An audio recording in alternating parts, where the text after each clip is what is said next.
नमस्कार, मैं शिवानी रतूड़ी लाइव में आपका स्वागत करती हूँ। बिहार विधानसभा चुनाव की तैयारियां जोरों पर है और इसी के साथ चुनावी पारदर्शिता सुनिश्चित करने के लिए निर्वाचन आयोग की निगरानी भी बेहद सख्त हो चुकी है। इस बार नकदी के लेन देन पर खास नजर रखी जा रही है और चुनाव के दौरान बैंकों की नकदी वाले ढोने वाले वाहनों को लेकर नया आदेश जारी हुआ है, जो हर स्तर पर सतर्कता की बुनियाद को और मजबूत करता है। निर्वाचन आयोग ने स्पष्ट निर्देश जारी किया कि चुनाव के दौरान बैंकों की नकदी ले जाने वाले वाहनों में केवल बैंक की अधिकृत नकदी ही रहनी चाहिए। यदि किसी वाहन में किसी तीसरे व्यक्ति या संस्था की नकदी पाई जाती है तो उसे बिना किसी देरी के जब्त कर लिया जाएगा। ये फैसला न केवल निष्पक्ष चुनाव सुनिश्चित करने के लिए काफी है, बल्कि काले धन के दुरुपयोग को पूरी तरह से रोकने की मंशा के लिए लिया गया है। इस संबंध में भारत सरकार के वित्त मंत्रालय द्वारा निर्धारित मानक संचालन प्रक्रिया के तहत लागू करने का सख्त आदेश जारी किया गया है। राजद के अपर मुख्य निर्वाचन पदाधिकारी प्रशांत किशोर सीएच ने सभी 38 जिलों के जिला निर्वाचन पदाधिकारी सह जिला अधिकारियों को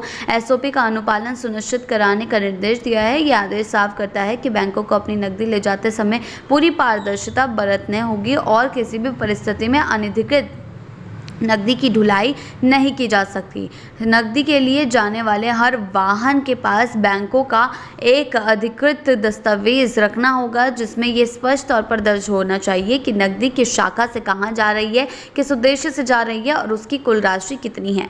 दस्तावेज में यह भी उल्लेख होना चाहिए कि राशि बैंक की है और उसका चुनाव से कोई सीधा संबंध नहीं है। इन दस्तावेजों के बिना पकड़े जाने पर भी न केवल राशि जब्त की जाएगी, बल्कि संबंधित एजेंसी के खिलाफ भी कार्रवाई संभव होगी। इस कदम का उद्देश्य केवल बैंकों की पारदर्शिता बनाए रखना नहीं है, बल्कि चुनाव के दौरान अवैध नकदी के माध्यम से वोटरों को प्रभावित करने की कोशिश पर भी रोक लगाना है। अक्सर देखा गया कि चुनावी सीजन में नकदी को भेजा इस्तेमाल बड़े पैमाने पर होता है और यह व्यवस्था उसी पर अंकुश लगाने का एक ठोस प्रयास है। सिर्फ नकदी की ढुलाई ही नहीं, उम्मीदवारों के चुनावी खर्चों को लेकर भी विशेष सतर्कता बरती जा रही है। सभी प्रत्याशी को एक अलग चुनाव खर्च खाता खोलना अनिवार्य कर दिया गया है, जिसे नामांकन दाखिल करने से कम एक दिन पहले खोलना होगा। ये खाता केवल चुनावी खर्च के लिए होगा और उम्मीदवारों को इसके लिए तुरंत चेकबुक जारी की जाएगी। जिला निर्वाचन पदाधिकारियों को निर्देश दिए गए हैं कि वे संबंधित बैंकों को प्राथमिकता के आधार पर आवश्यक इंतजाम करने के आदेश दें।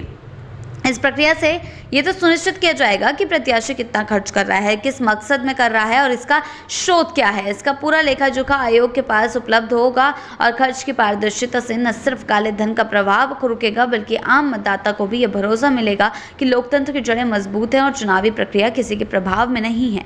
चुनावी मौसम में जहां राजनीतिक दल अपने समीकरण साधने में लगे हैं, वहीं निर्वाचन आयोग इस बार हर कदम पर पहले से 2 कदम आगे चलता दिख रहा है। बैंकिंग सिस्टम से लेकर प्रत्याशी के खर्च तक हर स्तर पर पारदर्शिता और जवाबदेही की नई परिभाषा लिखी जा रही है। आगे चलकर क्या कुछ होता है देखने वाली बात। ऐसी ही अपडेट्स के लिए जुड़े रहे हैं लाइव के साथ ही चैनल को सब्सक्राइब करना ना भूलें और हमारी फेसबुक और वेबसाइट के साथ भी जरूर जुड़ें।